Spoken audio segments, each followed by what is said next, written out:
Mock test का time है ICSE class 10 के लिए और आईएससी क्लास 12 के लिए, दोनों क्लास के लिए। और विश्वास कीजिए इसको लेकर मैंने लगभग सभी पब्लिकेशन के बुक को परचेज किया जो 2023 के लिए है। आईएससी, आईसीएसई और इस तरह के बुक हर पब्लिकेशन के, कोई एक पब्लिकेशन का नाम अगर मैं ले लूं तो वो कम होगा। इस समय जो भी बुक अवेलेबल है, यदि मैं इनको काउंट करूं तो करीब करीब मैंने 36 बुक खरीदे जो सैंपल पेपर से लेके मोस्ट लाइकली क्वेश्चन बैंक है। और उसके बाद कुछ कंक्लूजन पर पहुंचूंगा। सैंपल पेपर भी है यहाँ पर, किसी बीएससी के मैंने भी परचेज किए और हर पब्लिकेशंस के, ऐसा नहीं कि किसी एक पब्लिकेशंस के हैं कि कोई भी इंसान इस तरह से कह दे कि यह एक पार्शियल वीडियो है। तो इसको लेकर मैंने जो भी पब्लिकेशंस रहे उनके बुक को परचेज करने के बाद एक कंक्लूजन पर तो पहुंचा कि यदि कोई एक बुक को आप खरीदना चाहते हो तो इसके लिए 300 रुपीज खर्च करने पड़ेंगे। और जैसा कि आप जानते हैं आईसीएसई क्लास 10th में करीब 8 से 10 सब्जेक्ट है। History, civics, geography, mathematics, English 1, English 2, physics, chemistry, biology, तीनों अलग अलग हैं। इकोनॉमिक्स हो गए, कंप्यूटर एप्लीकेशन हो गए, जो कुछ भी आपने चुन लिया होगा, कॉमर्स भी होगा। तो वहां पर अलग अलग चॉइसेज होने के कारण स्टूडेंट को करीब 1500 से 2000 रुपीज पढ़ने पड़ते हैं। मैं बार बार यह सोच रहा था कि यह 61 सैंपल पेपर क्यों इंपॉर्टेंट है। यह मैं नहीं कह रहा हूं कि परचेज करो, आप दूसरे किसी बुक को परचेज करो, लेकिन ओसवाल गुरुकुल का यह सैंपल पेपर लगभग सभी सब्जेक्ट को कवर करता है और 5 से 6 सैंपल अ सब्जेक्ट देता है। तो मैं यह काउंट कर रहा था कि टोटल कितने सैंपल पेपर को स्टूडेंट बना सकता है। यदि एक दिन में एक सैंपल पेपर को स्टूडेंट बनाने के बाद उसको प्रॉपरली चेक करते हैं तो स्टूडेंट के पास है कि 7 to 8 सब्जेक्ट और उसके जो आप 10 सैंपल पेपर बनाते हैं तो 80 डेज लग जाएंगे। चेक भी तो करवाने हैं, इम्प्रोवाइज और अपनी गलतियों को, एरर को तो भी तो क्लियर करने हैं। समझना है कि टाइम पीरियड 2 आवर होता है, 2 आवर 30 मिनट्स होते हैं, किस तरह से उसको यूटिलाइजेशन करने हैं। आईएएस क्लास 12 के स्टूडेंट के लिए तो करीब 2 आवर 30 मिनट से 3 आवर तक के टाइम मिल देंगे। तो वहां पर भी अगर आप देखेंगे तो पता चलेगा कि स्टूडेंट के लिए जो भी टाइम फ्रेम बनाए गए और उसके क्वेश्चन पेपर है, सैंपल पेपर है, वे एक तरह से स्टूडेंट को बिजी रखते हैं और स्टूडेंट में टाइम एनहांसमेंट के साथ सही मैनेजमेंट करते हैं। मैं कह क्या रहा हूं कि सैंपल पेपर अब के समय में नेसेसरी है और प्रत्येक स्टूडेंट को बनाना चाहिए कम से कम एक सैंपल पेपर एक दिन में या 2 दिन में एक सैंपल पेपर। अभी तो सभी स्कूल में प्री बोर्ड एग्जामिनेशन चल रहे हैं, तो इन प्री बोर्ड एग्जामिनेशन के बीच में टाइम निकाल के सेल्फ स्टडी करना और सैंपल पेपर को सॉल्व करना बहुत जरूरी है। फिर जनवरी में प्रैक्टिकल प्रोजेक्ट या एसयूपीडब्ल्यू के मार्क्स के लेकर जो भी होंगे और रिवर आईडी और इंडेक्स नंबर के करेक्शन का काम भी चालू हो जाएगा और हॉल टिकट की बातें भी आ गई हैं और सभी स्कूलों को देश भर में आईसीएसई अपडेटेड है उनको बता दिए गए हैं। तो एक अलग ही टाइम कंजप्शन वर्क है। सेकंड पॉइंट यह है कि यदि आप एक सैंपल पेपर को बना लेते हो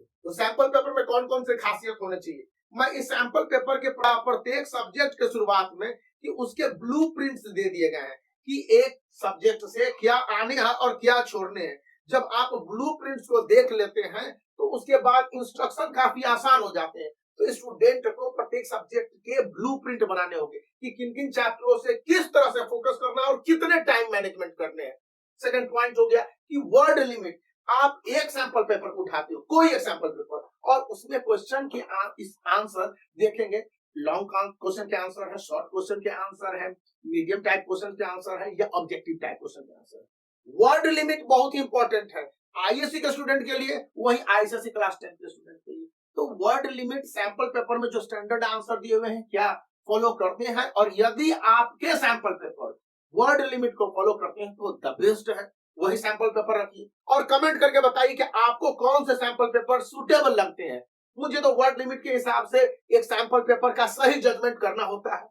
थर्ड पॉइंट है कि एक्सप्रेशन क्या हो, जो सीआईएसई ने लेटेस्ट सैंपल स्टैंडर्ड जारी किया अपने ऑफिशियल वेबसाइट पर और उस हिसाब से स्टूडेंट से कह रहा है कि आपको इसी तरह के क्वेश्चन पूछे जाने हैं। तो उसके लिए आपने सब्जेक्ट में किस तरह से फोकस करने हैं।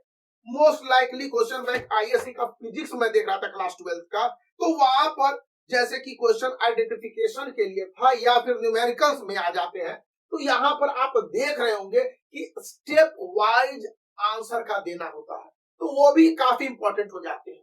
जो नया मार्किंग स्कीम, इससे पहले वाले वीडियो में बताया कि आईसीएसई एंड आईएससी 2023 के स्टूडेंट के लिए जो मार्किंग स्कीम आई है वह बताती है कि स्टूडेंट के आंसर प्रोसेस के साथ जो एग्जामिनर है उनके लिए कन्विंसिंग होने चाहिए। प्रत्येक एग्जामिनर को समझ में आना चाहिए कि स्टूडेंट ने किस तरह से आंसर लिखा और वे आंसर कितने इफेक्टिव है, टू द पॉइंट है।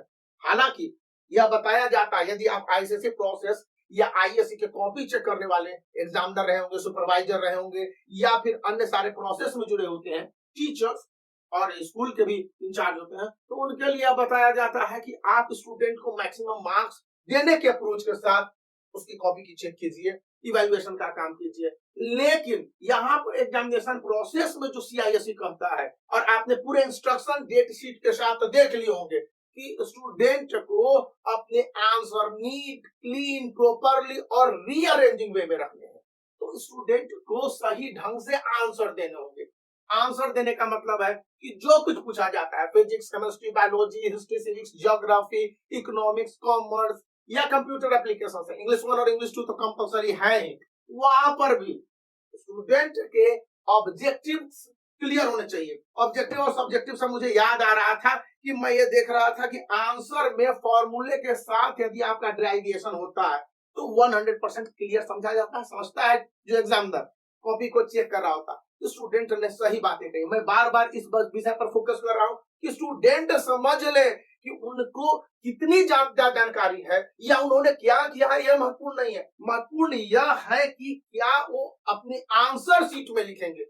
बार बार फोकस करने का अर्थ यह है कि आप बहुत अच्छी जानकारी रखते हो, क्लास के टॉपर हो, इन बोर्ड एग्जामिनेशन में answer up to the mark होंगे, तभी मार्क्स मिलेंगे। क्योंकि आपकी कॉपी, एक स्टेट की कॉपी दूसरे स्टेट में जाएगी, जोन चेंज हो जाते हैं। और इस बार तो बताया जा रहा है कि इंटर जोन के साथ इंटर कनेक्टिविटी भी मिलेगी। मतलब कि एक स्टेट में जो भी पढ़ाई हुई होगी, सीआईएससी कहता है कि मैंने अपने स्टैंडर्ड सिलेबस बता दिया और कॉपी के चेकिंग की मार्किंग स्कीम भी बहुत पहले बता दी है और सभी एग्जामिनरों के लिए भी है। तो वहां पर अब स्टूडेंट के लिए कुछ नहीं रह जाता है, स्कूलों की जिम्मेवारी बन जाती है। और स्कूलों के टीचर ने चाहे जो भी सिलेबस कंप्लीट किया हो, जैसे सिलेबस स्कूल में कंप्लीट किया हो, answer up to the marks, मतलब कि सही सही होने चाहिए। यह बात सभी सब्जेक्ट पर लागू होती है। और जब आप देखते हैं कंप्यूटर एप्लीकेशन के क्वेश्चन जिसमें ऑब्जेक्टिव टाइप होते हैं, ऑब्जेक्टिव टाइप क्वेश्चन के आंसर में भी आपको सेटिस्फाइंग आंसर बताने होंगे, या फिर जो भी जावा का है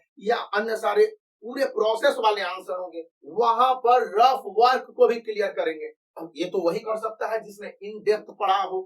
पॉइंट यहाँ पर है मेरे बच्चे कि अच्छी तरह से समझ लीजिए, सीआईएससी साफ साफ स्टूडेंट से कह रहा है कि जो भी आप किताब को परचेज करते हो, पढ़ते हो, किताब के सब्जेक्ट मैटर सीआईएससी के कंटेंट मैटर से मिलने चाहिए। यदि इससे अलग हो गए तो फिर मिलने की बात नहीं होगी। इतने सारे सैंपल पेपर और इनको यदि मैं उठा लूं तो मैं इन बुक्स के नीचे दब जाना पसंद करूंगा। लेकिन एक बार मैं आपको दिखला देता हूं कि 2023 के लिए इतने बुक और इतने बुक के बीच में जो सही बुक का चुनाव करना है, ये स्टूडेंट के हिसाब से वेरी कर रहा है, खास करके सैंपल पेपर को लेकर।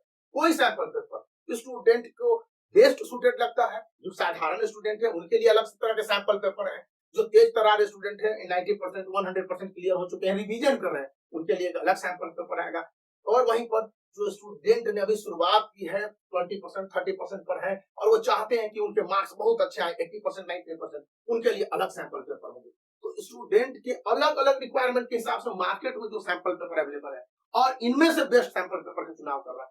इस समय चैलेंजिंग है, लेकिन स्टूडेंट को देखने होंगे कि कौन से इजी है।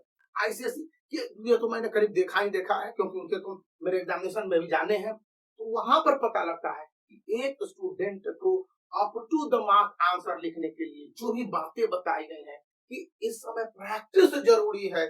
और आंसर जब लिख रहे हो तो स्पेसिमेन क्वेश्चन पेपर को 1 से 2 बार रिवाइज करने के बाद सीआईएसई के जो लेटेस्ट अप्रोच है ऑब्जेक्टिव और सब्जेक्टिव दोनों को बैलेंस करके चलने हैं। ऑब्जेक्टिव इसलिए रिस्की है, एक क्वेश्चन के एक आंसर है, गलत होंगे तो सही मार्क्स आपको पता नहीं चलेंगे किस तरह से कट गए, और उसी में आपके बिग बड़ी लॉस है। उस बात को भी ध्यान रखना है। पॉइंट यह है कि आपने सैंपल पेपर खरीद लिया है, कोई बात नहीं। यदि सैंपल पेपर नहीं खरीदा है तो मार्केट में जाइए और ओपन सैंपल पेपर को लेकर पहले देखिए कि यह सैंपल पेपर किस तरह से उपयोगी है और कितने में आपको मिल जाते हैं।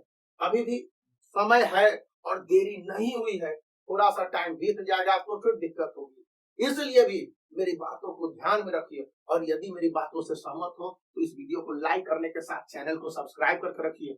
और ये इंपॉर्टेंट बात मैं बार बार इसलिए कह रहा हूं कि आने वाले समय में जब आपके पास समय गुजर जाएंगे तो कुछ नहीं होने वाला है। अभी समय है, जो भी है अभी कर लीजिए। तो देखिए, समझिए और उसके हिसाब से अपने आप को रीऑर्गेनाइज और रीअसेस करने के साथ नए मार्किंग स्ट्रेटजी आईएससी आईएससी की उसको जान लीजिए। आपके स्कूल के टीचर भी बता देंगे। तो आईएससी और आईसीएसई के लिए जानने के बाद आप उसके हिसाब से तैयारी कीजिए और इस वीडियो को लाइक करने के साथ चैनल को सब्सक्राइब कर दें।